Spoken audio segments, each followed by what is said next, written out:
Assalamualaikum, nama saya Khairul Asmahani binti Baharun, nombor matrik 03 DKA18F1001.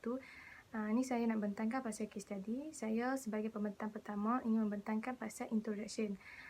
Sistem aircon ni merupakan satu proses membuang haba dan kelembapan dari dalam bangunan yang berada dalam ruang untuk penambahbaikan bagi keselesaan dalam sesuatu tempat. Proses ini selalu digunakan untuk mencapai keselesaan dalam persekitaran. Aircon juga digunakan untuk menyejukkan ruang dan menyahkan haba yang terhasil daripada peralatan elektrik. Aircon ni digunakan untuk domestik dan komersial juga. Untuk mencapai keselesaan kepada haiwan dan manusia. Aircon terbahagi kepada 4 bahagian, 4 jenis, iaitu window air conditioning system, split air conditioning system, centralized air conditioning system dan package air conditioning system. Seterusnya saya ingin menerangkan berkaitan dengan definition of centralized aircon system. Sebab kami pilih centralized ni sebab bangunan yang kami pilih tu menggunakan aircon jenis ni. Definition dia ialah aircon ni, centralized ni digunakan untuk menyejukkan udara dalam seluruh bangunan. Seterusnya adalah peralatan centralized ni adalah lebih besar dan berkemampuan menyejukkan ruang yang luas. Contoh dia macam selalu bangunan besar-besar seperti pasar raya gunalah aircon macam ni. Aircon ni memerlukan saluran sesalur ataupun dalam bahasa Inggeris dia orang panggil duct yang membawa udara sejuk untuk mengeluarkan haba yang panas. Terdapat 2 kaedah untuk sistem aircon ni. Yang pertama ialah air dan udara. Seterusnya adalah subsystem of centralized air conditioning. Terdapat 3 bahagian iaitu chill water plant, condenser water system, air delivery system. Yang pertama saya nak menerangkan pasal chill water plant. Chill water plant ni membekalkan chill water untuk penyejukan yang diperlukan oleh bangunan yang menggunakan air handling unit ataupun AHU. AHU ni adalah bahagian yang penting dalam aircon centralized. Seterusnya saya ingin menerangkan berkaitan dengan condenser water system.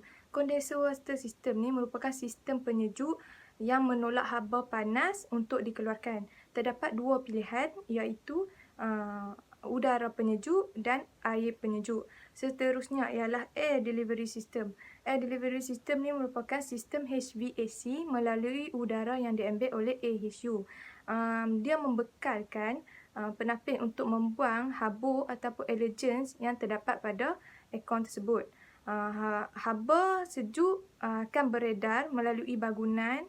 Seterusnya diedarkan oleh sistem yang membekalkan duct and akan dicatatkan.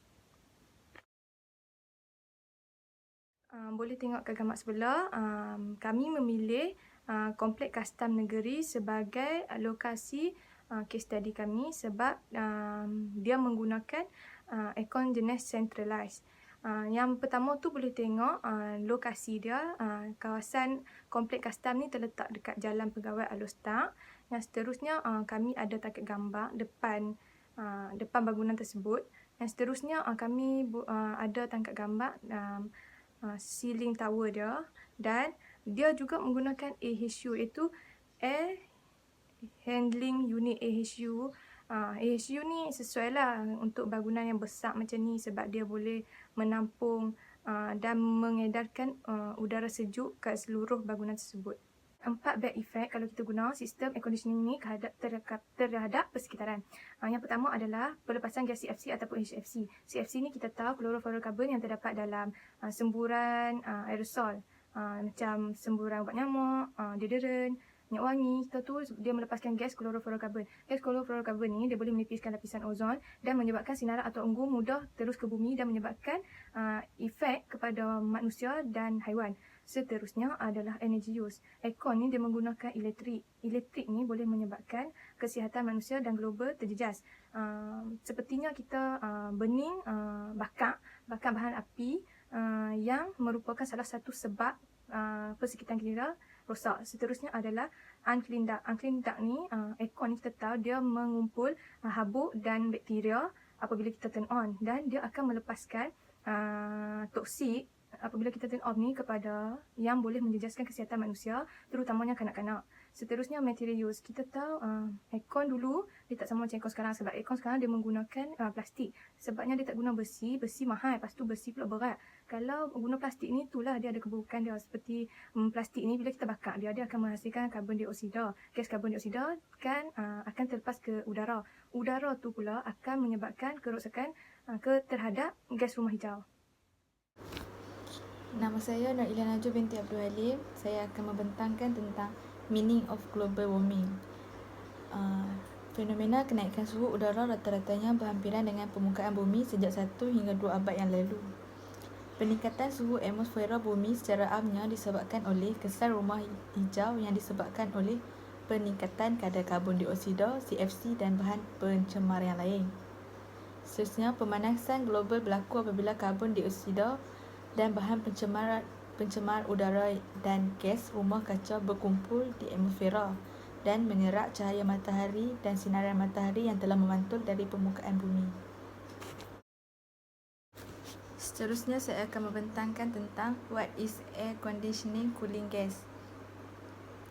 Air conditioning is part and parcel of our modern day world, ensuring that working condition and driving condition offer a superior level of comfort, especially in extreme weather condition.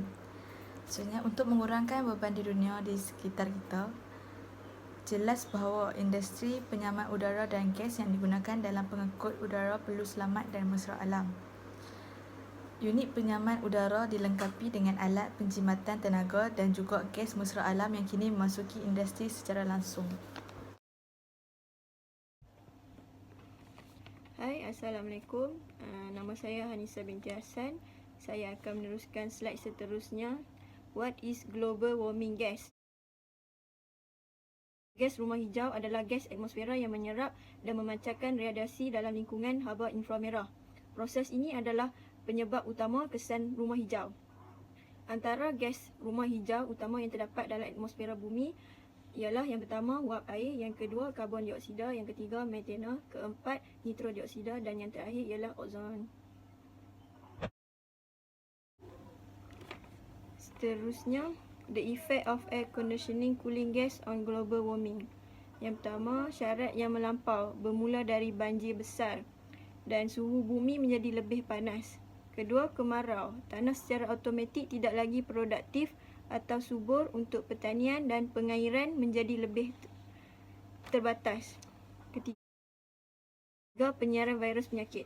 Penyakit yang disebarkan melalui serangga seperti nyamuk akan membawa dan menghantar kuman dengan sokongan perubahan cuaca. Keempat, penyakit yang berkaitan dengan haba muncul seperti strok haba. Penyakit ini berlaku kerana terdedah kepada haba. Yang kelima, sesak pernafasan. Asma adalah gangguan pernafasan akibat pemanasan global yang melampau. Advantage of a central air conditioning system. Advantage yang pertama, pemasangan ni adalah mudah, tetapi pemasangan ini tidak boleh diubah. Ia kekal.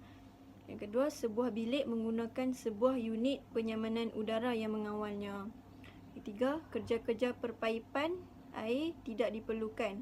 Keempat, salur udara tidak diperlukan. Ia dapat menjimatkan perbelanjaan yang banyak. Seterusnya, disadvantage of central air conditioning system pula. Pertama, bil tenaga yang lebih tinggi. Kedua, memerlukan ruang tertentu pada sesebuah tingkap.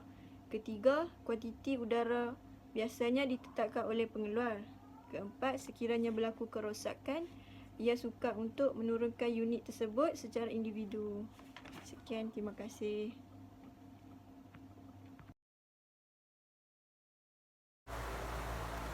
Okey, Assalamualaikum. Saya Syarul Izzah bin Abdul Rahim, nombor metrik 03 DKA 18F1005. Saya akan menerangkan the relation of air conditioning to the environment. Penipisan lapisan ozon. Penipisan lapisan ozon berlaku di atas permukaan atmosfera. Sebatan kimia yang dihasilkan mengandungi gas klorin dan bromin yang berpunca dari industri dan aktiviti manusia yang menyebabkan peningkatan jumlah sinaran ultraviolet. Sinaran ultraviolet atau sinar UV akan mengakibatkan bara kulit, katarak mata dan kerosakan imun pada manusia. Bahan yang menyebabkan penapisan ozon. Bahan yang menyebabkan penapisan ozon ialah CFC, sumber daripada peti sejuk dan penyamak udara; halons, sumber daripada alat pemadam api; karbon tetrakloride, sumber daripada alat pemadam api dan pelarut; metil klorofrom, sumber daripada perekat dan aerosol; hydrofluorokarbon, sumber daripada bahan pembersih dan alat pemadam api. Penyebab penipisan lapisan ozon: pelancaran roket yang tak terkawal, CFC, sebatian nitrogen dan punca semula jadi. Kesan penipisan lapisan ozon. Kesan terhadap manusia menyebabkan manusia terkena sinar ultraviolet iaitu sinar UV secara langsung. Kesan terhadap haiwan menyebabkan pendedahan secara langsung ke sinar UV membawa kepada bara kulit dan mata pada haiwan. Kesan kepada persekitaran. Sinar UV yang kuat boleh menyebabkan pertumbuhan minimum pokok, bunga dan fotosintesis pada tumbuhan. Kesan kepada kehidupan laut. Plankton dipengaruhi oleh pendedahan yang berbahaya iaitu sinar UV yang lebih tinggi dalam rantai makanan akuatik. Plankton akan musnah. Organisma yang terdapat di rantai makanan yang paling bawah juga akan terjejas. Kesan rumah hijau. Greenhouse is a natural process which radioactive energy leaving a planetary surface is absorbed by atmospheric gas. Gas rumah hijau yang merangkumi wap air, karbon dioksida, metana, nitrat oksida, ozon dan beberapa bahan kimia tiruan seperti CFC.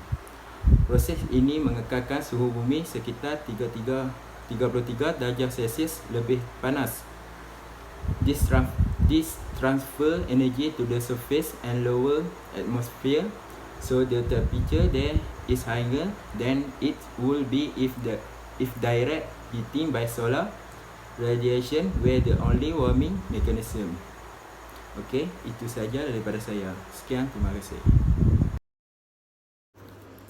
Okay, activities that cause increased concentrate of greenhouse gas. 1. Penyahutanan. 2. Kenderaan bermotor. 3. Using CFC. 4. Agriculture and landing clearing. 5.